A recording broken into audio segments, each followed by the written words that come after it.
అందరికీ నమస్కారం. మా బాబుకి కేకులు అంటే చాలా ఇష్టం అండి. నేనే చేద్దామని బనానా కేక్ అయితే ఇంట్లోనే ఫస్ట్ టైం ట్రై చేశాను. ఎలా వచ్చింది ఏంటని నేను లాస్ట్‌లో చెప్తాను. కేక్ బేక్ చేయడానికైతే ఒక కళాయిలోనే సాల్ట్ వేసుకొని మూత పెట్టుకొని హీట్ చేసుకుంటున్నాను.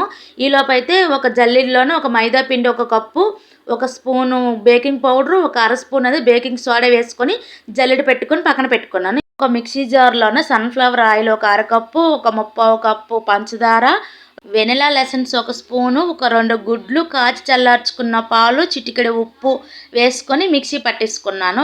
వేరే గిన్నెలోనైతే బాగా పండిన అరటిపళ్ళను వేసేసుకొని బాగా స్మాష్ చేసుకొని ఇప్పుడు మిక్సీ పట్టుకున్నది జల్లెడ పట్టింది వేసేసుకొని పిండి కలిపేటప్పుడు మాత్రం ఒకే డైరెక్షన్‌లో కలపాలి. కలిపినాక ఇంకా కేక్ మౌల్‌కి కొంచెం ఆయిల్ రాసేసుకొని మైదాతోని డస్టింగ్ చేసేసుకున్నాను. ఈ కేక్ మౌల్‌లోని కేక్ బ్యాటర్ అనేది కొంచెం ఒక ఇంచు ఉన్నట్లుగా వేసేసుకొని ఆల్రెడీ హీట్ చేసుకున్నాం కదండీ ఆ కళాయిలో పెట్టేసుకున్నాం అనుకోండి, ఇంకో అరగంట ఒక మీడియం టు లో ఫ్లేమ్‌లో అరగంట ఉడికినిచ్చామనుకోండి, మూత తీసి చూస్తే ఇంకా టూత్ పిక్ గాని ఏదైనా పుల్లగుచ్చి తీస్తే ఇంకా పుల్లకి ఏమి అంటుకోకూడదు. ఇంకా అలా అయితే నాకు మాత్రం చాలా బాగా వచ్చింది. కొంచెం చల్లగా అయినప్పుడు తిరగేసినప్పటికి ఇంక చూడండి ఎంత ఎక్సలెంట్‌గా వచ్చిందో.